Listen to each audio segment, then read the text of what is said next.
to our freaky family. I'm Michelle. And I'm Candy. And this is Sips of Crime.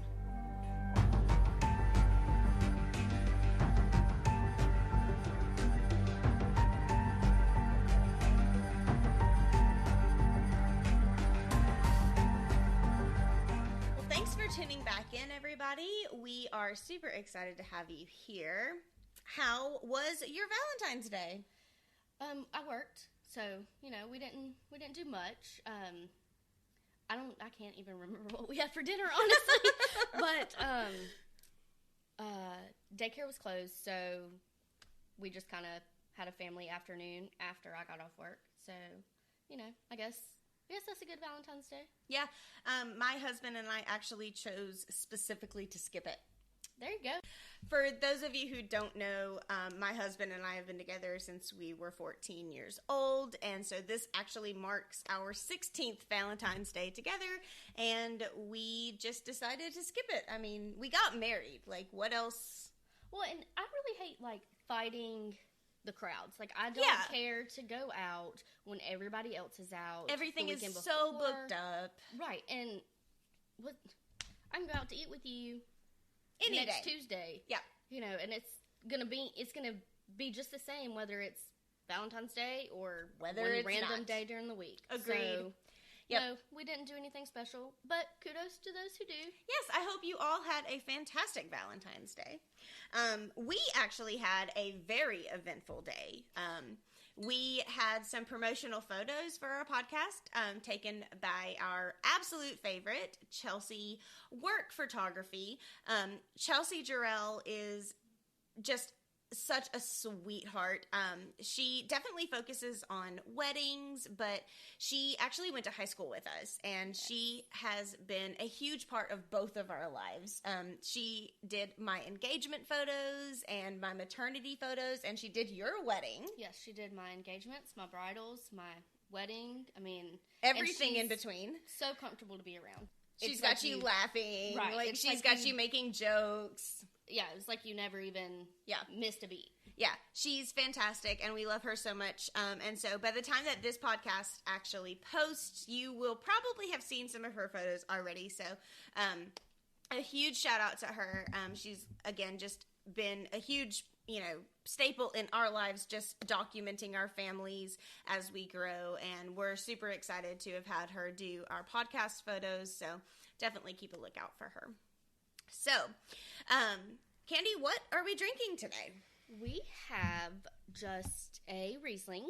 It is Chateau Michel. Oh, Michelle! It's in between a medium dry, medium sweet. Okay. It reveals tart, apple, and peach notes that complement pasta, pork, curry, and a wide array of cheeses. I love cheese. I do too. I didn't grab cheese, but... No, I have no cheese. But, would you like some? Yes, please.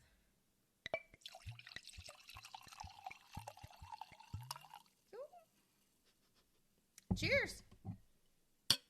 It's one of my favorite Rieslings as of right now. Just to get quick at the local grocery store. Something that just kind of goes with everything. Yep. And it's not super sweet. It's not super dry. No, it's not. It is definitely sweeter than the last Riesling that we had on our last episode. That was not my jam. All right, you guys. Well, go ahead and buckle up because we definitely have a doozy for you today. This is going to be one of our longer episodes. So do we need 2 bottles? We might need 2 bottles. Just kidding. Yeah. No, I don't think you are. We are covering the MacDonald family murders. I went into a rabbit hole for you guys, and I'm just now peeking my head out of it. So grab a glass, grab a friend, and let's dive in. It was a cold and stormy night on February 17th in 1970. At 3:42 a.m., dispatchers at Fort Bragg in Fayetteville, North Carolina, received an emergency call from a frantic man yelling, "Help! 544 Castle Drive. Stabbing. 544 Castle Drive. Hurry." The operator then hears the phone clatter against the floor. Within 10 minutes, responding military police had arrived at the address, believing they were responding to a domestic disturbance. They found the front door closed and locked, and the house was dark. When no one answered the door, they went to the back of the house, where a police sergeant found the back screen door closed and unlocked and the back door wide open. Upon entering, the sergeant walked into the master bedroom before running out of the house shouting, "Tell them to get Walmack ASAP." The man on the phone was 27-year-old Jeffrey MacDonald, who had recently earned the rank of captain as a Green Beret doctor in the U.S. Army. Jeff was born to Robert and Dorothy as the second of 3 children in New York on October 12, 1943. He was raised on Long Island and attended, stick with me, you guys, it's Patchogue, Medford. I had to look up a YouTube video to make sure I was pronouncing this correctly. I but butcher names anyway, so yeah. Sounds good to me. Patchogue Medford High School, where he became president of the student council. He was also voted most popular and most likely to succeed by his fellow students and was king of their senior prom. I mean, he's not a bad-looking guy. During his time in high school, he met Colette Stevenson, who was born on May 10th, 1944. They dated for a brief time, and the following summer ended up breaking up. You know how high school relationships go. Jeff went on to college after earning a 3-year scholarship to Princeton, where he enrolled as a pre-med student in 1962. He sounds like he's got his life together. He's got his stuff together, going well. I'm interested to see what flipped the switch. Me too. He and Colette rekindled their romance while she attended Skidmore College in Saratoga as a freshman. The two wrote letters to each other quite often, and he even hitchhiked to Saratoga to see her at her college every weekend. Oh, wow. Yeah. So, it's the 1970s for you. Yeah, but now you're not going to go pick up some hitchhiker off the road and take him to go see his girlfriend. You'll be like, not stopping. I'm going to keep on going. For sure. But he definitely wanted to see her each weekend, so he hitched a ride there. In August of 1963, however, the two found out that Colette was pregnant. Aww. Yep, and they married in September in New York City. Their first daughter, Kimberly Catherine, was born April 18th of 1964. And that's their wedding, one of their wedding photos. Oh, cute. Look at that little tiara. In the car. They look so cute and young. Right? And they look popular. They do. Like you can tell by his whole face that he looks like prom king material. In 1965, the new family moved to Chicago when Jeff was accepted to Northwest University Medical School, while Colette worked a few part-time jobs here and there to assist with household finances, but was mainly a stay-at-home mom. Their second child, Kristen Jean, was born May 8th of 1967. And that's the two girls. It's a bad photo, but they're adorable. And she, dressed them. Oh, yeah, they're matching. Yeah, they're matching, which is adorable. Which is something that if I had 2 kids, I would totally do. After a grueling 1-year internship at Columbia Presbyterian Medical Center, Jeff enlisted in the Army on June 28th of 1969 and became a Green Beret doctor. Late August, Jeff reported to the 3rd Special Forces Airborne Group at Fort Bragg to serve as the group's surgeon, and the family moved to 544 Castle Drive on base. Life was going seemingly well at this point for the family. They were popular among their peers, and their daughters had developed little personalities of their own. Kimberly being described as quite feminine, intelligent, and shy.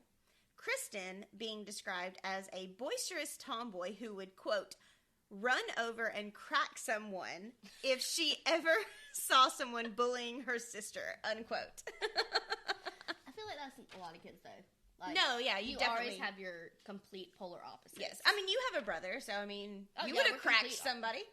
Yeah, but we're complete opposites. I feel like I'm more talkative and outgoing to a certain extent.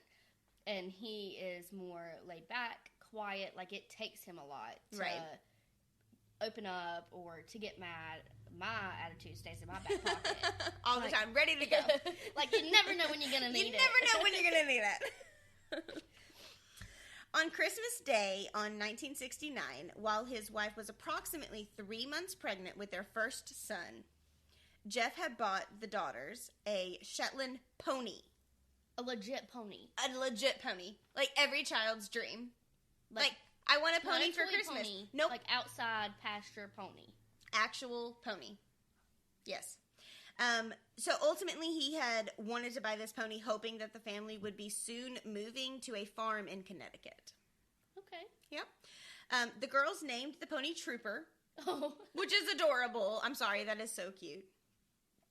That same month, Colette wrote a letter to a friend where she described her life as, quote, never being so normal and happy, adding she and her husband were content with their baby son due in July, and her family would be complete, unquote. Picture perfect, right? Right. You have girls, you have a boy. Boy coming, yeah. Now let's head on back to the beginning of our story, back to that cold and rainy February 17th in 1970. The man who had went into the home after responding to the 911 call was named Kenneth Micah. He had came rushing out of the house, telling everyone to call Womack, which is actually the military hospital in Fort Bragg. Okay. Yes. I wasn't sure if that was like a code for something or like a place, a person. Yep. So it was their hospital that was on base.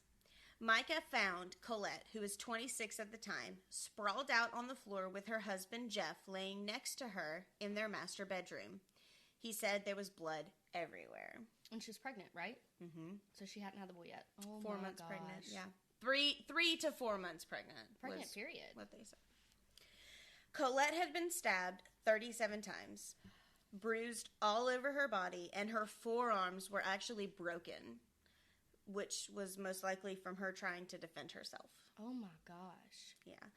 Her trachea had been severed in 2 places, and a bloodied pajama top lay draped over her body, and a paring knife lay on the floor beside her.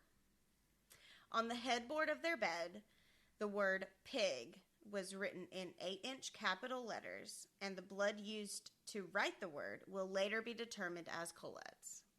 Oh my God. Yeah.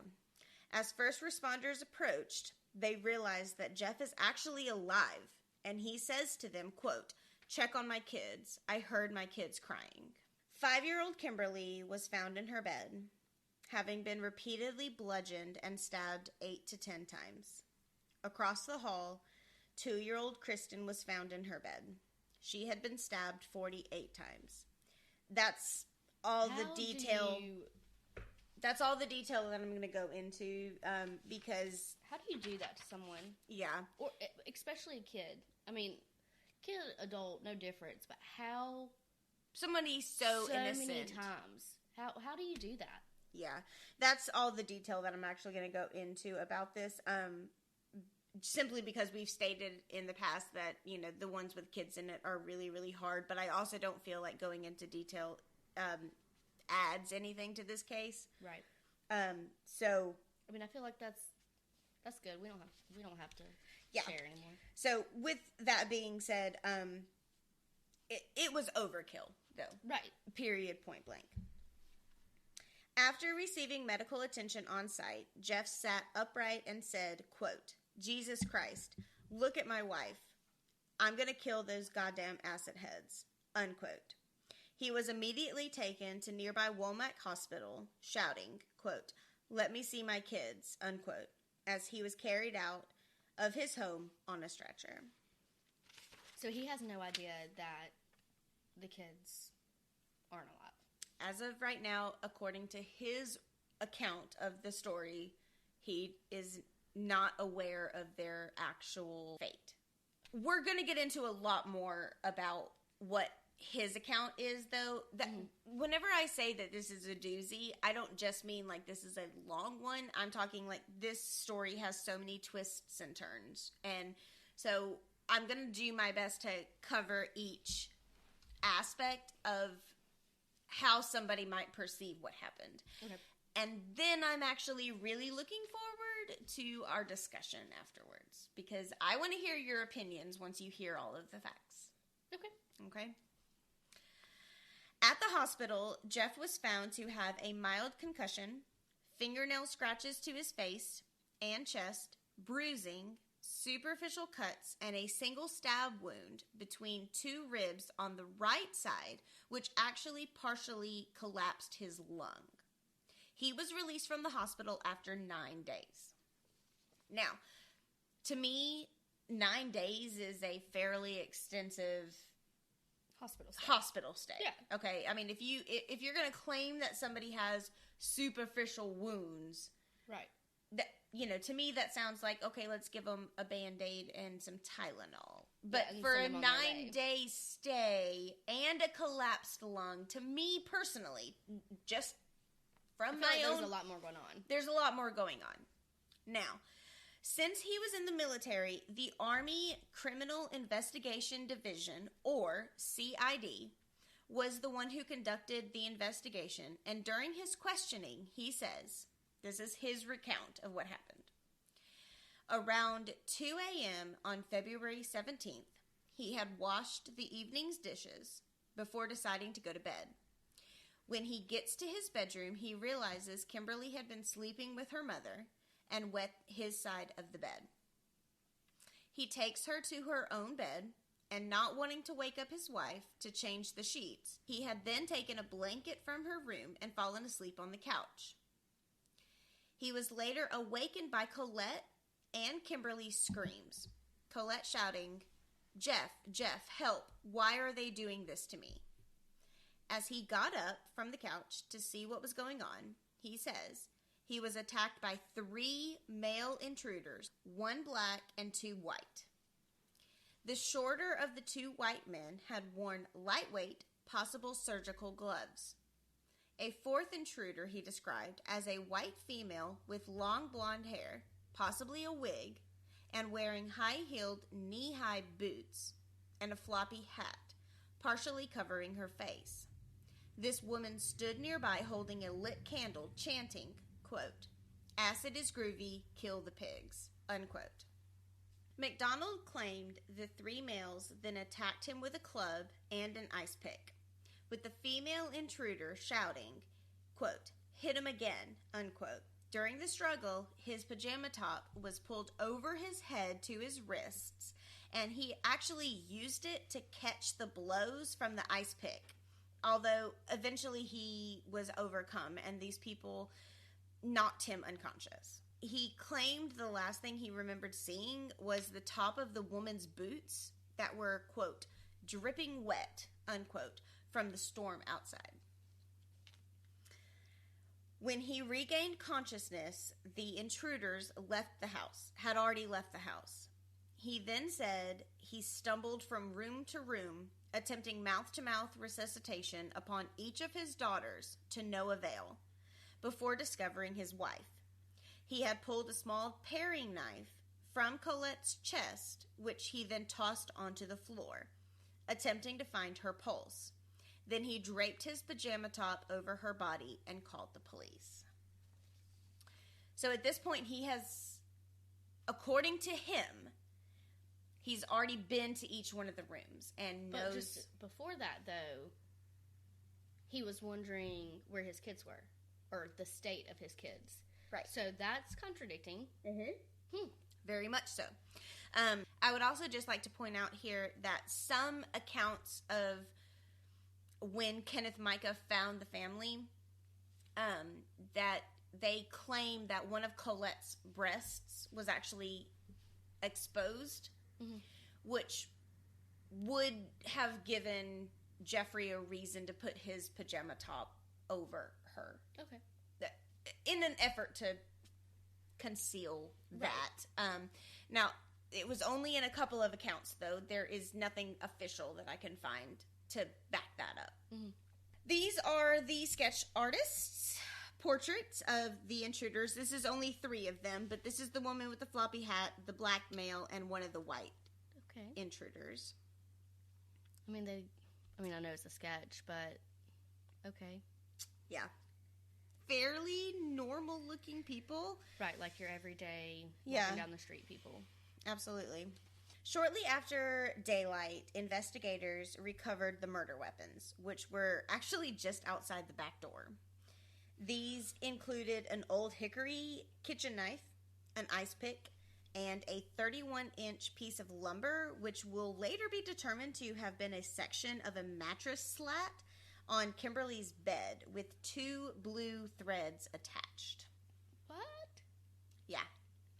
All 3 items were quickly determined by investigators to have come from the MacDonald house. And who leaves their stuff right there? And you also have to consider people are showing up to murder this family with no weapons. They're just hoping to find something. And how did you get a slat under the bed, from under the bed that the daughter is currently sleeping in? I am so confused. Yeah, there's a lot of twists and turns to this. I do have... I guess not confused, but I have lots of questions. Yeah. Yeah. I will give you a little bit of insight to the lumber here in just a little bit. But okay. It's still... I mean, you still don't show up to murder an entire family with no weapons. Right. If they've determined... her thing of her comment earlier that you said something about acid is groovy, whatever. Kill the pigs. So, were they tripping on acid? We're going to get into that. Okay. So, Jeff quickly explains that he has never seen any of these items before. But investigators, again, believe that they came from his home. So, an Army investigator studied the physical evidence, and this is where it gets really technical. So, y'all stick with me, okay? Just stick with me. He studies the physical evidence, and the Army CID quickly came to disbelieve Jeff's account of the attacks. Although Jeff was trained in unarmed combat, the living room where he was supposedly fighting for his life against 3 armed assailants showed very few signs of struggle, apart from a coffee table that had been knocked over and a pile of magazines underneath the edge, one of which was Esquire, containing an article about the Manson family murders, which we're going to cover in another episode, so stay tuned for that. A flower pot had also fallen to the floor. In addition to the lack of damage to the inside of the house, no fibers from Jeff's torn pajama top were found in the living room where he claimed that the garment was, where, the ice pick was stabbing. It was wrapped around his wrist. While it was wrapped around his wrist. However, fibers from the pajama top were found underneath Colette's body and in the bedrooms of both of his daughters. One fiber from the garment was also found under Kimberly's fingernail. I need more wine for this. Yes, let's drink some more wine. Like, this is just crazy. Yes. Just go ahead and put some more in there. Like, this is just getting crazy. It is getting a little crazy. Like, let's just go ahead and refresh here.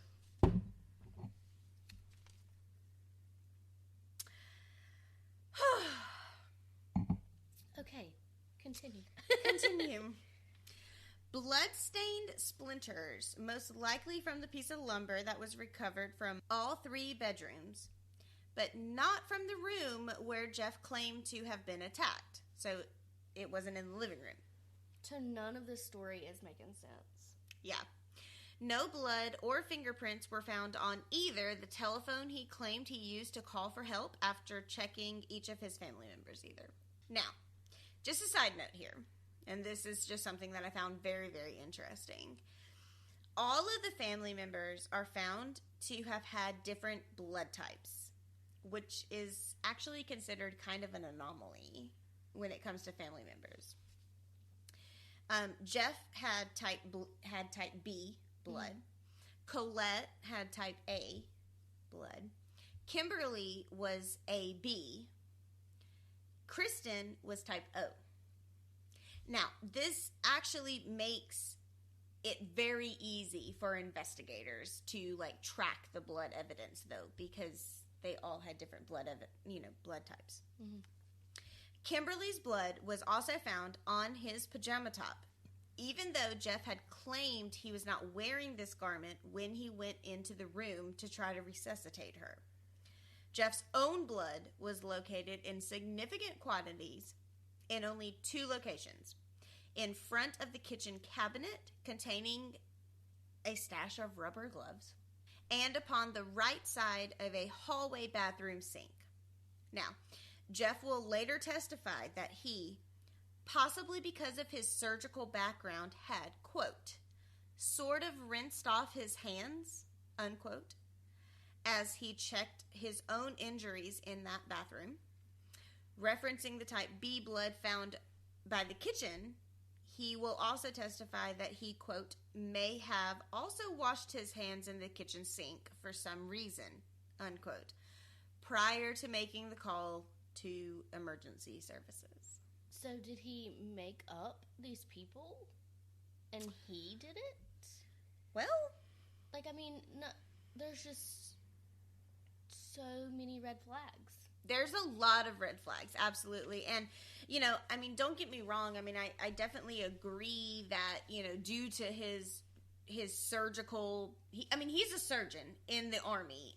And I think that definitely, you know, whenever you think about somebody who has that you and I were both CNAs at one point, mm-hmm. and we are very adamant about washing our hands. Right. It's a fairly normal thing that we do on a normal basis that I would probably say, oddly enough, that people don't always think about, you know, but we see contamination right. on our hands differently than somebody else who might not have some type of a medical background.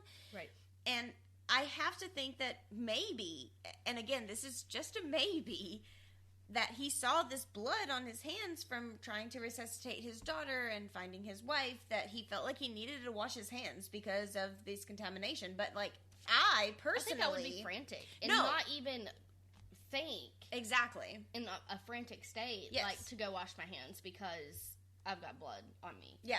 I personally agree with you. Like, even with my medical background, I don't think that I would think to go and wash my hands in the middle of this haste of trying to resuscitate my daughter and right. finding my wife dead.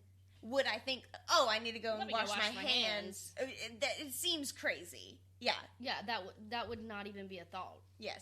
Unfortunately, we cannot speculate on somebody else's grief or how they might be handling a situation. So we're just going to keep that in mind. Okay. We're going to go with, like I said, that is his recount. That's what he says happened. Okay. Investigators also questioned why Colette's blood was found in Kristen's room. Blood evidence indicated Kimberly had actually been attacked as she entered the master bedroom. Now, this is a huge thing because it brings up a lot more questions. Blood evidence indicates Kimberly had actually been attacked as she entered the master bedroom, possibly from hearing the struggle. Investigators questioned why home intruders would bother to carry her back to her bedroom to continue their attack. Jeffrey, of course, denied any of the murder weapons had come from his household, despite the fact that the section of lumber matched wood from Kimberly's closet and came from her bed. So you had asked me about the lumber before. So apparently, yes, it came from her bed, but it was actually stored in a closet. So there must have been extra slats that weren't actually on her bed at the time. Okay, I mean, it makes yeah. I'll just drink on it. Drink on it. Jeff was unable to offer a plausible explanation as to a motive for the 4 intruders, and also claimed to be unaware how Kimberly's blood and brain serum were recovered from the master bedroom. I mean, if we had a video at this moment and you could see my face. Yeah. It's like, what? What the heck is happening? Bumfuzzled. Is that even a word? I like that word. Bumfuzzled. Bunfuzzled. I like it. Okay, well, tell me more about this fudged up story. So, when investigators asked Jeff to submit to a polygraph test to verify his version of events, which we just got finished hearing, he readily agreed. Yep, he was ready to do it. Although 10 minutes after the conclusion of the interview, he called investigators to state that he had changed his mind and would not be submitting to any polygraph testing. I was about to say. Suspicious. All of this is suspicious. It is. Not just that part, all of this. Yes. So now that we have gone over all of the evidence that was collected and questioned Jeff to get his side of the story, here's what the police think happened. And I say think because they haven't actually proven anything. This is just their theory of what happened. Okay. Investigators believe an argument or fight between Jeff and Colette began in the master bedroom, possibly over the issue of his daughter repeatedly wetting his side of the bed while sleeping there, or possibly infidelity on Jeff's part, which he does actually admit to. Now, okay. I'm a married woman.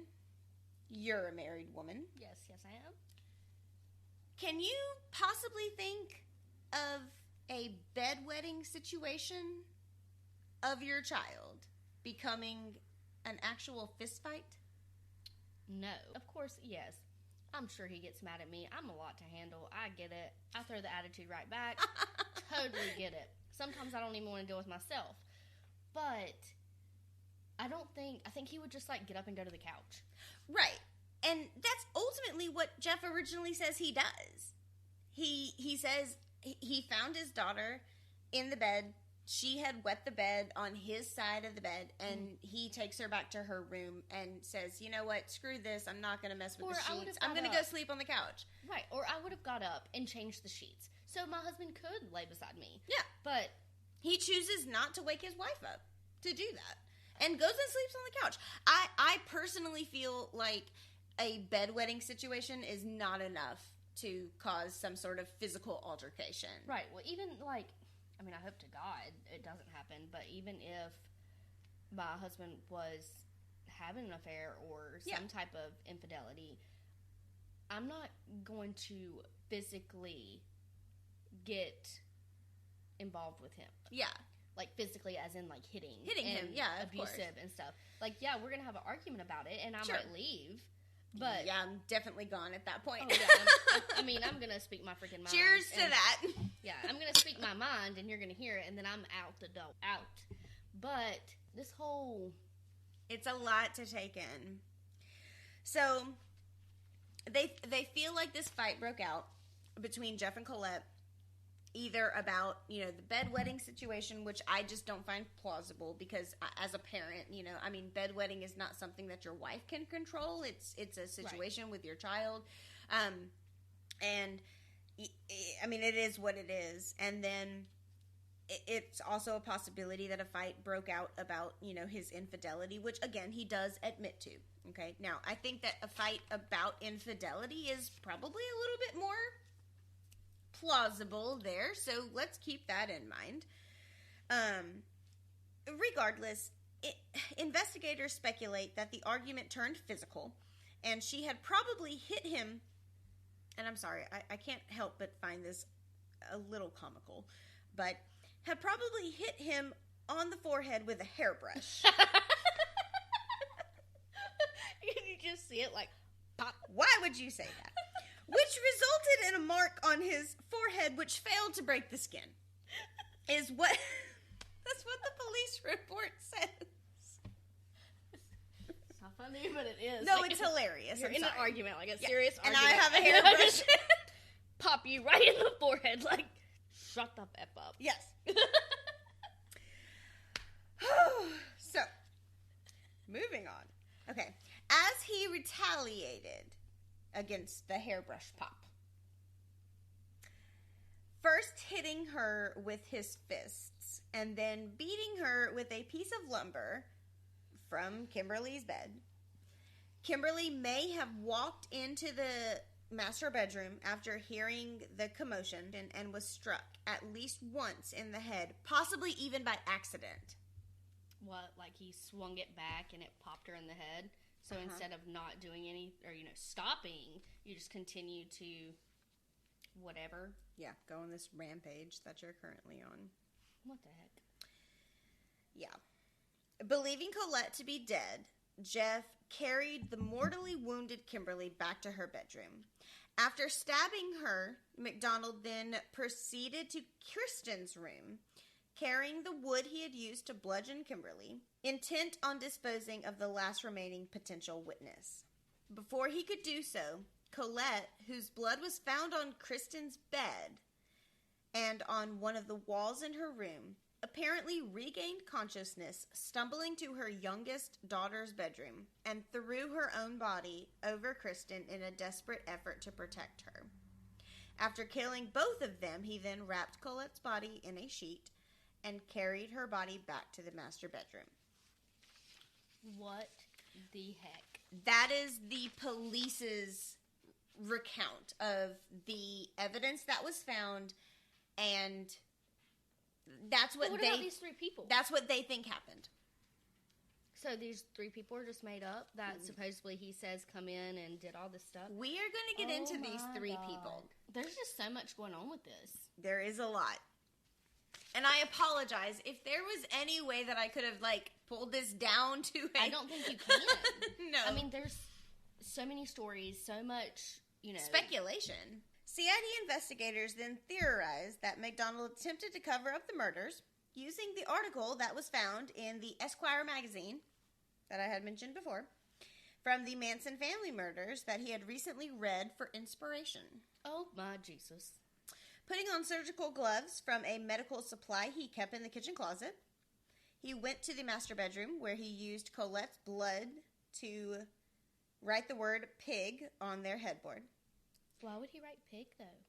Well, I guess the Manson family murders were very particular, I guess, if you want to use that word, about, governmental officials. Oh, okay. Then that makes sense. Okay, yeah. Okay, before we get on a tangent about a totally different murder. Because we can. Yeah, well, because I know that's where that's going. That's where that's going. So we're just going to stop real quick. So. Makes sense. Okay, keep going. Yes. Jeff then laid his torn pajama top over her body and discarded of the weapons close to the back door of the property after wiping them clean. Finally, Jeff took a scalpel blade from the supply closet, stabbed himself once in the chest while standing beside the sink after disposing of his surgical gloves. They say he had then used the family telephone to summon an ambulance before laying down beside Colette's body as he waited for military police to arrive. So the thing is, what the police are really saying right now is that this was very strategically planned out. And they claim, one of the biggest issues that I have with this is that they claim that his wounds were superficial, quote unquote.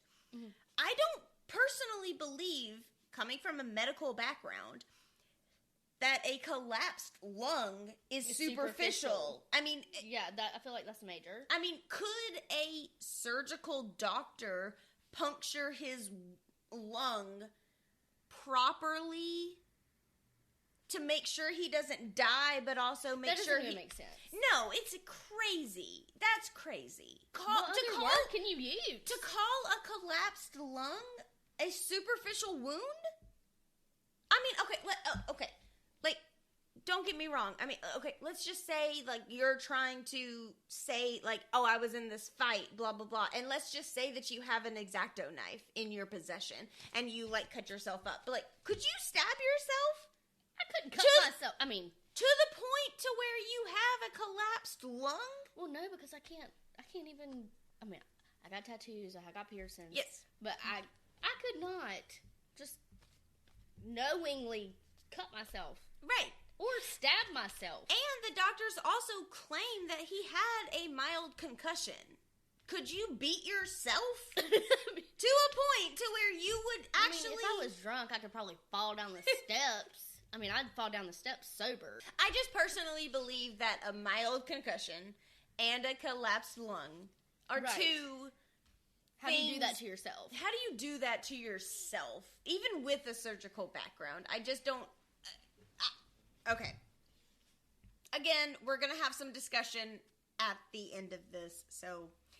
Yeah, let's finish before we're going on a tangent. Yes. On May 1st, the Army formally charged MacDonald with 3 counts of murder, And the next day, he was assigned a Army lawyer. And he also hired his own lawyer by the name of Bernard Siegel. After 6 months of trial in October, his lawyers and a Colonel Warren Rock, who oversaw his Army hearing, issued a report recommending that charges be dismissed against Jeff for insufficient evidence existing to prove his guilt, and charges were dismissed. So he's free. He's allowed to move on with his life. In December, Jeff received an honorable discharge from the Army and returned to New York City, where he briefly worked as a doctor before relocating to Long Beach, California in July, in an effort to, quote, put the past behind him and to distance himself from the constant reminders of his wife and daughter, unquote. MacDonald moved into a $350,000 condominium apartment in Huntington Beach, where he was known to live a promiscuous lifestyle before forming a long-term relationship with a 22-year-old airline stewardess named Candy with a C. Well, thank God it's not Candy with a K. And she was 22? Yes. Look, if we got any listeners that got sugar daddies, more power to you. More power to you. Do your thing, boo-boo. Right. You get that money, girl. Get it. But, heck no. Heck no. Yes. I'm not dating my daddy. Yes. Or my grandpa. So, I don't want to foreshadow anything. But the point is, he is an arrogant son of a bitch. I mean, you just go on like, hey, who cares? Let's not find out what happened to my wife and my kids. Yeah. Let me just, move on to yeah, he is definitely an arrogant son of a bitch. Now whether that makes him a murderer or not is two completely different things. No, it's two completely different things. Now we don't like Jeffrey MacDonald because of his arrogance and because of his actions, and he obviously admits to being extremely promiscuous during his time frame, but that doesn't make him a murderer, nor does it give anybody the right to put him away for murder. So we just need to keep those things in mind. Right. It's just all, at this point, all of the evidence, the story so far is just, I don't know. Yeah. Well, I don't know if I can say he's innocent. At this point, I don't know if I can say he's guilty. I mean, clearly, the law says he's not guilty. Right. But... Well, no, the Army. Oh, okay, the Army. Because it was just an Army investigation. The actual grand jury and, we haven't even gotten there yet. Oh, God. Okay, well, yes. The Army says he is not guilty. I really don't freaking know. There's just so much evidence. So much speculation. Okay, so let's get back to his 22-year-old sugar baby. Well, there's not a whole lot about his 22-year-old airline stewardess. They dated for a short period of time. Now, during his time after his charges were dismissed, Jeff received a ton of emotional and public support. He also wrote letters to several magazines and newspapers detailing his willingness to further publicize the background and legalities of his case. Jeff also began granting press interviews and media appearances. The most notable was the episode of the Dick Cavett Show, during which he appears indifferent and arrogant as he complains about the Army investigation and their focus on him as a suspect. He also claims to have sustained 23 wounds, which he claimed were, quote, potentially life-threatening, unquote. 23 wounds? We know this isn't true. Yeah, that's why I'm all up in your face at the moment. Yes. Like, you liar. Yes. Yes. So he really does publicize, this potential to have his name out there. Whether it was negative or potentially not negative, he didn't care. And then obviously made, his account of the story far greater than what it actually was. Because we heard earlier what his actual wounds were. Now, Colette's stepfather, Alfred Kassab, had initially believed in Jeff's innocence. Both he and Colette's mother, Mildred, had testified in support of Jeff during the Army's Article 32 hearing and informing the press, quote, "My wife and I feel very strongly about Captain MacDonald's innocence. After all, it was our daughter and our 2 granddaughters who were butchered," unquote.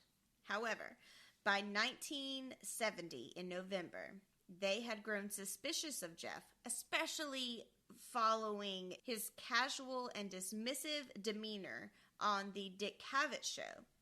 He and his wife quickly and publicly turned against Jeff. After years of filing civil complaints, Alfred and Mildred were finally able to convince a Justice Department attorney named Victor Warhide, who in 1974 ruled the case worthy of prosecution. So now a new trial starts in a grand jury, no military involved, in Raleigh, North Carolina. Oh, so now this thing's going to trial. Yes, absolutely, 100%. Okay. Yes. So we're going to relook at the evidence. We're going to... Yep. Everything's... Figure it out. More wine. And go.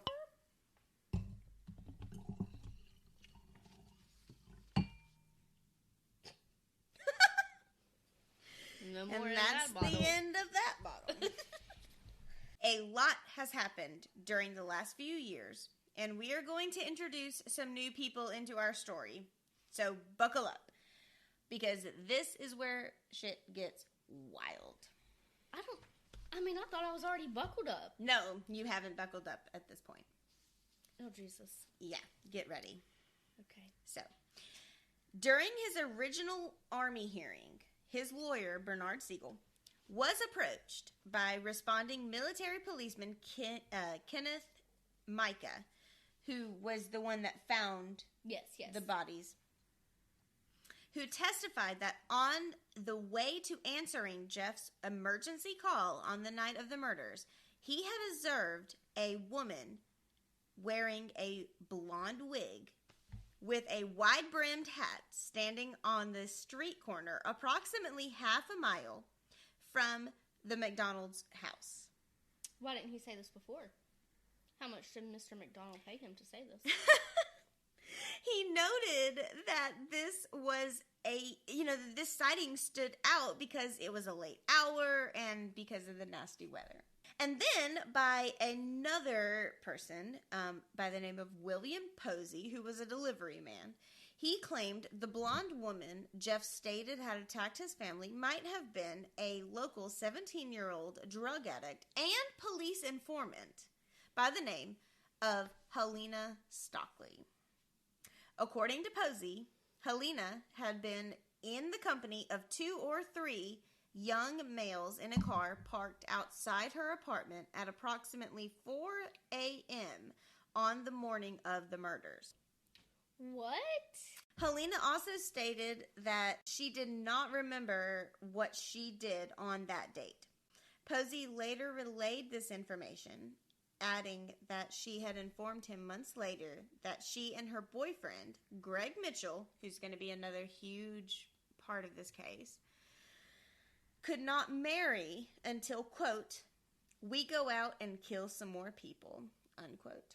A police officer by the name of Prince E. Beasley, who had a relationship with Helena since she was a police informant, had actually made a declaration, and I actually found a copy of it. What? Yes. So I have a copy of his original declaration that he presented to the grand jury. And I'm just going to read it. Okay. It's really long, but I feel like it's extremely important. Okay. This is so intense. This is a lot. I don't even know. Okay. Like I said, I'm just going to read it word for word. Okay. So this was the declaration that was presented from Prince E. Beasley, who was a officer in Fayetteville at the time of the murders. Prince E. Beasley, the undersigned, declared, in February 1970, I was employed by the Fayetteville, North Carolina Police Department as a detective. On the night of February 16th, 1970, I was on duty and parked outside the Village Shop restaurant in Fayetteville. At approximately 10:50 p.m. that night, I observed a blue Ford Mustang pull into the alley adjacent to the Village Shop. Helena Stockley and a black male exited the car from the passenger side. Helena Stockley was then an informant for the Fayetteville Police Department and was providing information about narcotics traffic in Fayetteville. Helena was wearing a blonde wig, a floppy hat, and was carrying a light-colored handbag. The black male was wearing an army jacket with E6 insignia. I had seen the black male wearing the same jacket on numerous prior occasions. He often accompanied Helena, along with other members of the group he associated with. The following morning, February 17th, 1970, I received a call from Captain J.E. Melvin regarding murders which had occurred in Fort Bragg. Captain Melvin gave a description of the suspects in the case, including a young woman wearing a white floppy hat and possibly a blonde wig, a black male wearing an army jacket with E6 insignia, and a blonde white male. Believing the persons described to be Stockley, Mitchell, and the black male, I searched for them without success that day. Early the next morning, I set up surveillance at Helena Stockley's apartment. At approximately 2:15 a.m. on February 18th, 1970, Stockley and two of the three men pulled up in an old, faded yellow car with out-of-state plates. Before I said anything, Helena said to me that she knew why I was there and asked, quote, "Mr. Beasley, do you want to see my ice pick?" Unquote. What? But wait a minute, the ice pick was left, wasn't it? They found an ice pick, yeah. Behind his house. Woo-wee. Now, again, just bringing you back full circle here, this was February 18th. This was the day after. Right. Okay, so I just want to give you a valid time frame as to what's going on here. And so none of this had been reported yet. So how would she know that information? And that is what I'm going to get into with you. Oh, Lord. I know. I told her I did not think that statement was funny. I asked her if she was involved in the Fort Bragg murders. She said she thought she was present when it happened and could remember how awful it was. I radioed the police department and advised them to call the Army CID. I told them I found suspects in the murder. Over an hour passed and no assistance arrived. So I was forced to release them as they had become threatening to me. 2 or 3 months after the murder, I tried to interview Stockley about the murders. She would not discuss them with me because she was afraid of reprisals. Years later, in October 1980, after Dr. MacDonald was convicted, I began to do investigative work on the MacDonald's case. In that connection, I interviewed Helena Stockley on several occasions concerning her knowledge of the MacDonald's murders. These interviews occurred in South Carolina, where she was then living, in California at the offices of Ted L. Gunderson, who we're actually going to later find out was hired by Jeff. He's a private investigator. Okay. She associated with a group of people who were servicemen or former servicemen who were drug abusers and who dealt in drugs to support their habits. The group was concerned about the responsibility of military doctors, including Mr. MacDonald, to soldiers with drug problems, and the group discussed retaliation against Dr. MacDonald because he had refused to treat several people for drug addiction and had threatened to turn them in. It was decided at some point to attempt to get his cooperation in helping soldiers with their drug problem and to get drugs from him. In the early hours of February 17, 1970, Helena and other members of her group went to the MacDonald residence. Helena named Greg Mitchell, a black male whose nickname was Zigzag or Smitty, Bruce Fowler, and Kathy Smith as being present. Helena said more than 4 people were there, but did not name them. She said all were under the influence of drugs. Smitty wore an army jacket with E6 stripes. Although the group members had mentioned killing MacDonald's family, Helena believed that the MacDonalds were just going to be pushed around, but when MacDonald put up a fight, things got out of control, and she could do nothing to stop it. She remembered standing at a couch in the MacDonald's apartment, holding a lighted candle, and remembering the hot wax running into her fingers. When the hot wax burned her fingers, she extinguished the candle and put it in her pocket. She saw Smitty strike Dr. MacDonald and told him to, quote, hit the pig again, unquote. She was at the time under the influence of drugs. She heard Colette say Dr. MacDonald's name and ask for his help. I went into the master bedroom where she saw a lot of blood. Greg Mitchell was on top of Colette, beating her with an object. Helena recalled the night following the murders when I stopped the group on Clark Street. So whenever he initially blocked them in with their car. Mm-hmm. They were riding in an old cream-colored Plymouth. She said she couldn't talk to me when I stopped because she was afraid of the others. She felt that she had been roped into the murders and couldn't get out of it. She was still fearful for her safety.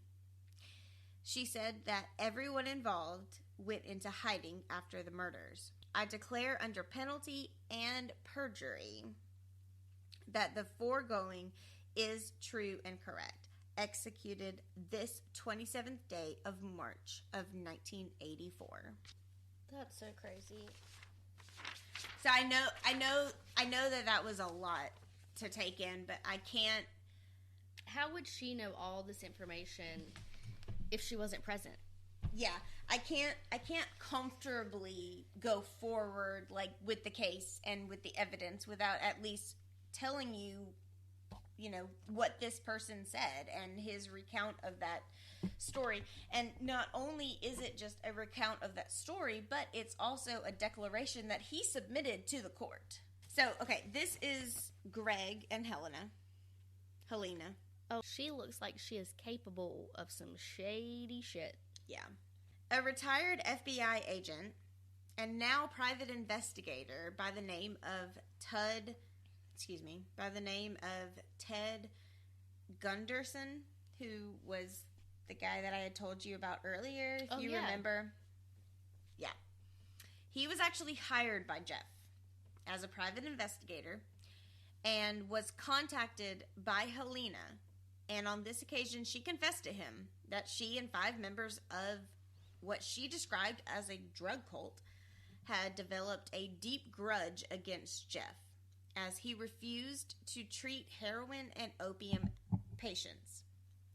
See, part of his job in the military was to confirm that these soldiers were fit for battle. Right. And if he saw a drug problem, if he thought that there was a drug issue going on, he would ultimately report them. There was a group of people who were dishonorably just discharged from the military due to their drug habit due to Jeff MacDonald and his recommendation. So if that kind of brings everything a little bit more full circle for you, Greg Mitchell, who was Helena's boyfriend, was one of these soldiers. Yeah. So ultimately, according to her, she and the other members of this group had plotted revenge against Jeff, intending specifically to murder his family and to leave him alive so that they could get a dexedrine prescription. I wonder if that's like your Suboxone, methadone, kind of. She also admitted to a polygraph test in April of 1971 during the original trial for the Army. This was, What? Yes. Here is her conclusions from the doctor that gave her polygraph test. It is concluded that Miss Stockley is convinced in her mind that she knows the identity of persons who killed Colette, Kimberly, and Kristen MacDonald. It is further concluded that Miss Stockley is convinced in her mind that she was physically present when the 3 members of the MacDonald family were killed. No abnormal psychological responses were noted in the polygraph tracings. However, due to Miss Stockley's admitted confused state of mind and her excessive drug use during and immediately following the homicides in question, a conclusion cannot be reached as to whether she, in fact, knows who perpetrated the homicides or whether she, in fact, was present at the scene of the murders. They ultimately said she was an unreliable witness because she was wishy-washy and was, how she kept giving different stories. She was there, she wasn't there, blah, blah, blah. She will testify, though, at the grand jury hearing that's coming up. Yes. Jeff was brought to trial on July 16th of 1979. Charged with 3 counts of murder. He was tried in Raleigh, North Carolina before Judge Dupree and pleaded not guilty to the charges. He was defended by 2 lawyers, Bernard Siegel, who was his original lawyer, and Wade Smith. And that's him going into... He doesn't look that good looking there. Yep, that's him going into court. Jeff lawyers drafted a defense stating numerous examples of incompetence on behalf of the Army CID, who he stated had clumsily and unprofessionally, quote, trampled all over, unquote, the crime scene during their examination of the house, obliterating any trace of evidence the perpetrators might have left and losing vital pieces of evidence, including a single thread beneath Kimberly's nails, MacDonald's pajama trousers, 4 torn pieces of rubber surgical gloves found in the master bedroom, and a single layer of skin found beneath Colette's fingernails. All of this evidence was lost. Lost? Just lost. How do you freaking lose evidence? They lost it. You don't just freaking lose evidence. On the day of the trial, Judge Dupree allowed the prosecution to admit to evidence, March 1970 copy of Esquire magazine, the one that we were talking about that had the Manson family murders in it, that was found in MacDonald's home, part of which contained a lengthy article relating to the Manson family murders. However, Dupree also refused the prosecution to allow any sanctions of the Article 32 hearing transcripts from the MacDonald's 1970 Army hearing. What? So it's like the Army hearing never existed. Never happened. Baloney. The prosecution was hampered by the lack of obvious motive for MacDonald to have committed the murders. I mean, let's face it, he had no history of violence with his family. Right. Or his daughters. There was nothing on the books stating that he was a violent man, stating there was no domestic disturbance calls before this. Like, what is the motive? Right. Why? We're coming to the end, I promise. When it came time for Helena to testify, which is what we've all been waiting for. Right. Like, where has she been this whole freaking time? Yeah. Under oath, she denied any involvement in the murders and any knowledge of who may have committed the acts. What? Insisting she was unable to recall her whereabouts on the date of the murders. She emphasized her extensive drug use in 1970s and the intervening years, adding that the night of February 17th, 1970 was, quote, by no means the first or last night she was unable to recall her whereabouts, unquote. Following this testimony, the prosecution and the defense argued before Judge Dupree for a dismissal or for an induction of testimony of the several witnesses who Helena had earlier allegedly confessed to. On August 20th, Dupree refused the introductions to this testimony, citing legal trustworthiness and stating that the introduction of these witnesses would add no further value to the proceedings than what they had experienced from Helena's own testimony. But she was hooked to a polygraph. Yep. That said she was telling the truth. Yep. And then she turned around just right there and lied. On the stand. And they couldn't bring up the polygraph. Yes, it's right there. And Prince E. Beasley's declaration goes completely unused. That's such bull. That's bull. No, we're going to say it. It's bullshit. We're going to say it. It's straight bullshit. Turn it down if you don't want to hear it. It's bullshit. You have her confession right there. Shortly after 4 p.m. on August 29th, 1979, the jury, having deliberated only 6.5 hours, announced they had reached their verdict. MacDonald was convicted of 1 count of first-degree murder in the deaths of Kristen and 2 counts of second-degree murder in the deaths of Colette and Kimberly. 4 jurors wept as they announced their verdicts, and Jeff's mother rushed out of the courtroom. Jeff himself displayed no emotion. Judge Dupree imposed a life sentence of each one of the murders to be served consecutively. Bail was revoked, and he currently serves his life sentence at a federal prison in Cumberland, Maryland, and continues to plead his innocence. But they have the proof right there that she said it, and they're still going to make this man sit in jail? Is it proof? At this point, I don't even know. I know. I'm. That's why this one is such a doozy, because... Okay, but she has to have something going on with it. So why not accessory or something? Like... Yeah.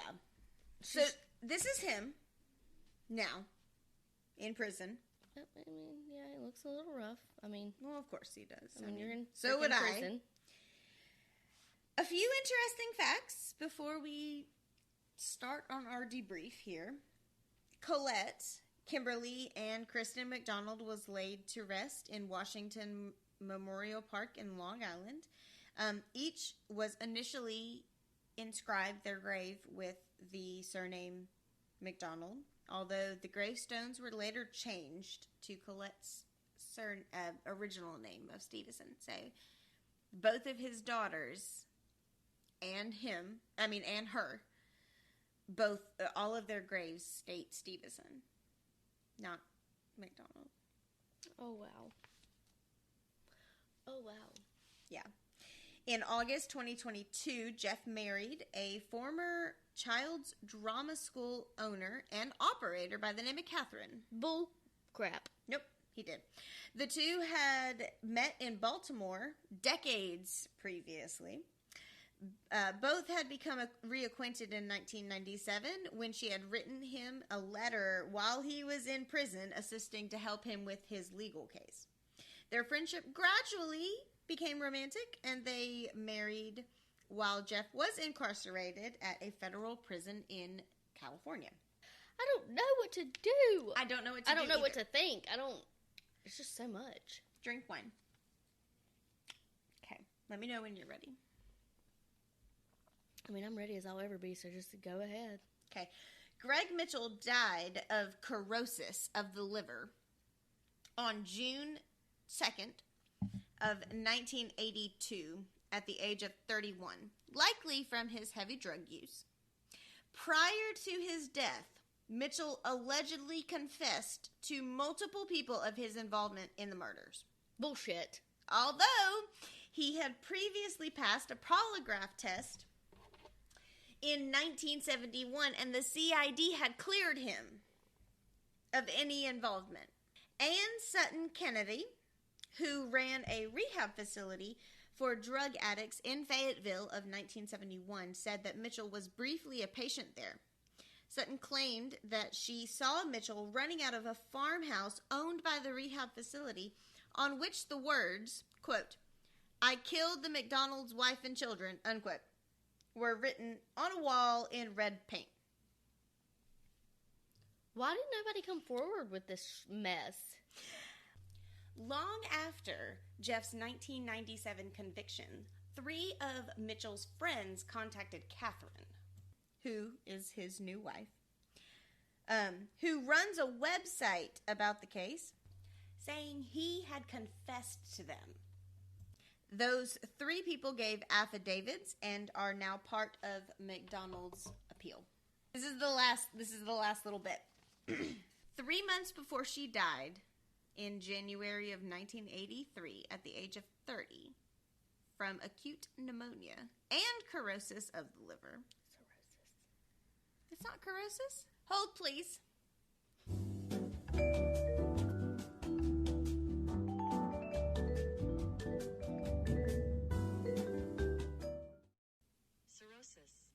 Oh, shit. Cirrhosis. Well, good Lord, why didn't you stop me the first time? 3 months before she died in 1983, at the age of 30, from acute pneumonia and cirrhosis from the liver. Please excuse my earlier mispronunciation. Likely, again, from her heavy drug use, Helena traveled to see her mother and confessed one last time. Her brother, Gene, says, quote, "She told my mother she was there that night and that Dr. MacDonald was innocent. I know my mom, in her heart, believed it. My sister knew her time was short. She had cirrhosis. Cirrhosis. Yes. Cirrhosis of the liver. She had no reason to make up things or to lie," unquote. In March 2007, after his mother told him about Helena's confession, Gene also reached out to Catherine as well. And now Helena's mother's statement is also part of Jeff's, quote, "newly discovered," unquote, evidence appeal. His last appeal in 2018 was denied. Wow. You have all this stuff saying that she is confessing to it, and it was denied? Was denied. Colette's parents both died in 1994. She on January 19th, and he on October 24th. Mildred was diagnosed with breast cancer in 1971, and in 1989, Alfred, with his own declining health, recorded a message on a tape recorder stating he wished the recording to be played at any further parole hearings. In this recorded message, he states, quote, "I want to be sure he serves out his sentence the way it should be served out. I don't want him walking the streets," unquote. Okay, so let's talk about it. I get the parents being upset. Sure. Like, I get it. It's your kid or your child. It's your daughter, grandchildren, yeah. You know, they were killed. Yes, at that time, the evidence points to the husband. But you have these people, 2 people to be exact, that have admitted to this not even 2 people. You have 3 people. You have the 2 that were there, and then you have the officer that typed up a whole freaking confession about it. And they're not... He's just still sitting in jail. Mm-hmm. My biggest thing with this is... And I've been waiting to talk to you about this. So...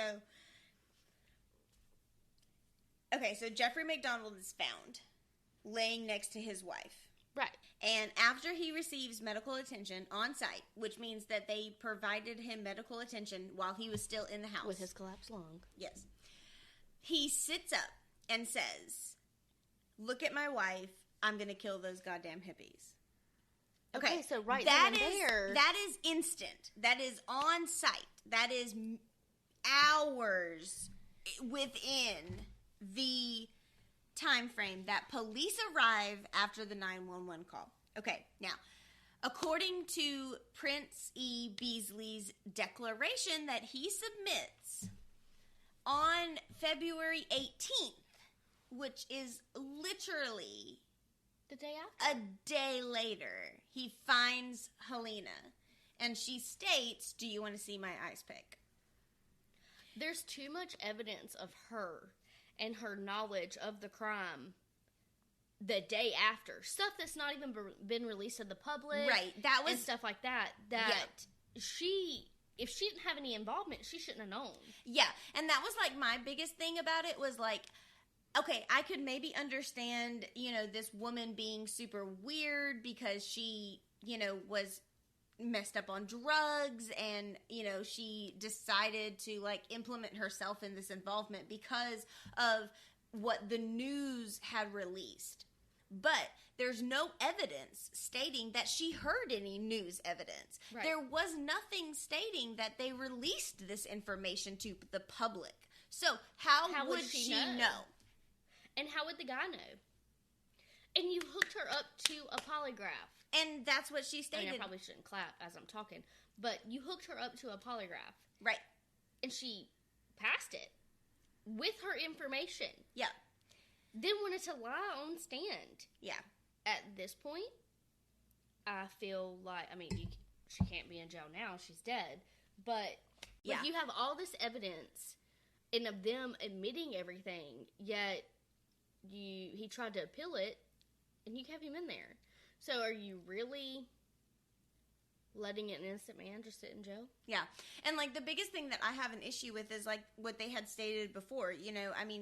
There really was no motive for this man to have just snapped. Right. He was a Green Beret doctor, a decorated Green Beret doctor. Or, like they said, they were going to go rough him up and things just got out of hand. Right.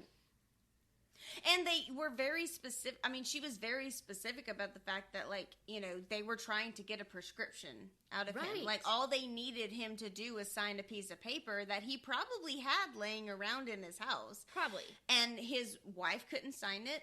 Their girls couldn't sign it. He was the only one that could sign it. So go ahead and kill everybody else in the house and let's leave him alive. Yeah. Now, again, this is all just speculation. We are not criminal investigators. We are not, but, based on the evidence that we were able to obtain due to this case, I am not going to sit here and tell you guys that he's innocent because I can't.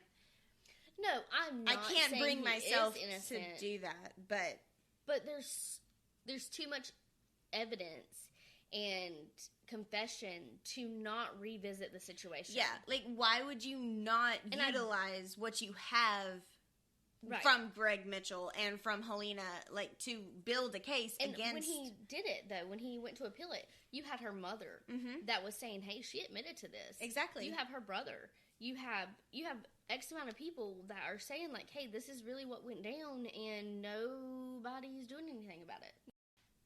And I can't... I'm torn. Yeah, I can't... I'm very torn because a lot of the evidence shows that, yes, he should, but a lot of the confessions say, no, he shouldn't. And you lost evidence. You lost it! How do you just lose evidence? And for the Army to lose evidence, I feel like, one, cover up. Yeah. Or he paid some people off there at the end. Sure. But, I don't know. I mean, I get that you can have so many different scenarios, but the confessions is what tears me. Yeah. Me you too. Legit have confessions from people that multiple people that fit the description of these people he had described the night of. Yeah. It wasn't like a situation where it's like he came up with this weeks later. Right. Like this is and the recount. She and he, Greg, was that his name? Greg Mitchell, yeah. Greg and Helena knew details of the murder and the crime and whatever that the whole he situation. Described. Right. The day after. Stuff that has not even had time to be released or nothing. How do you just dismiss that? Yeah. So we would absolutely 100% love to hear your thoughts. What do you guys think? I mean, Oh yeah, please send them to us. Let us know. We're ready for it. And we'll discuss it. You can stay anonymous, and we can, just revisit that for, like, our listeners' tale and talk 100%. About it.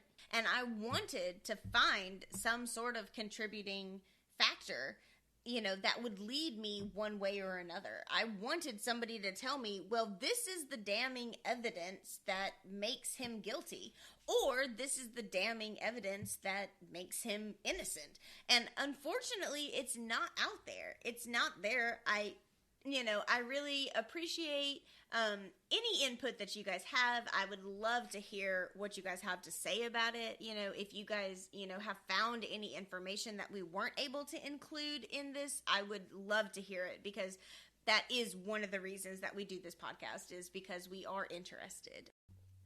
Now, to lighten the mood, we don't have a listener's tale today. So, Michelle, what do you have for us? I have some freaky laws that are still in existence. What? Yes. Okay, yeah, I totally want to hear these. You guys buckle up. So are these like all over or like certain states? Nationwide. Oh, Jesus. Yes. I wonder how many of these I broke. Okay. So, in North Carolina, bingo games cannot last more than 5 hours. Our best friend loves bingo. She does. Do they last longer than 5 hours? We'll Nope. have to ask her. You're not allowed. They're not allowed. I guess not, but they last for a few hours. They have to. 5 hours is the max. What's it matter? It's just bingo. It's not like, prostitution or nothing. I don't know. Like, what's it matter? I'm just telling you. I think that people have just gotten way too intense, and they're like, hey, we got to cut this off at 5 hours. That's the max that you can have in North Carolina. Well, if you're trying to have a long night, don't go play bingo. Federal law dictates that anyone who issues or publishes a fake weather report and claims that it's the Weather Bureau is subject to prosecution.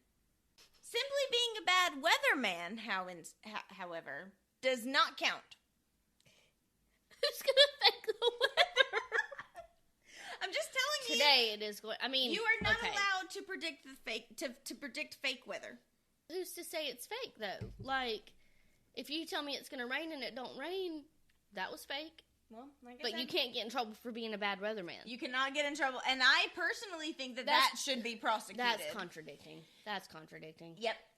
In Pennsylvania, you actually have to dismantle your car and hide it if you are sharing the road with a team of skittish horses.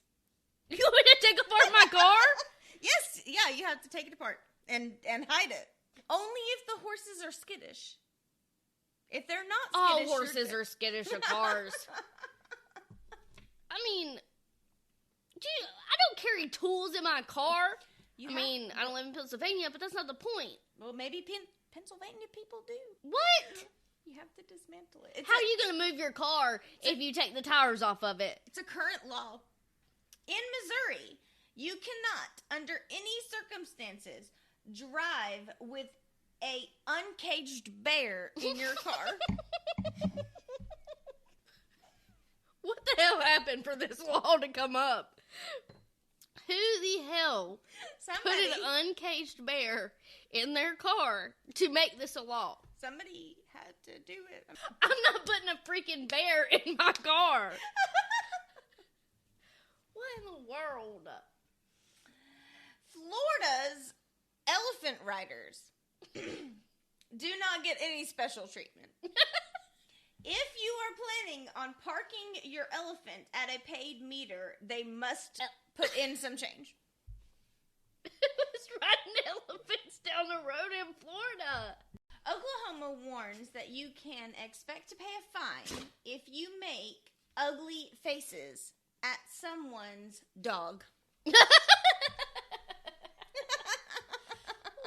in the world? You cannot just go about your business and make ugly faces at people's dogs. It's not allowed. Who pressed charges on someone for I'm this? just saying you're going to pay a fine. Because something had to have come up for this law to go into effect. Exactly. Yeah. People are ridiculous. Ridiculous. In Memphis, Tennessee, they don't have a problem with women driving, but they must be preceded by a man waving a red flag. What? It's still in existence. So you're going to tell me if I drive through Memphis, it's against the law? Somebody's got to be back there. Current law, Candy. I don't make these things up. I'm just telling you. We're going to take a trip to Memphis just to see. Let's go to Memphis. I want to see how many people are waving red flags around. In Arizona, no one can feed garbage to pigs without obtaining a permit first.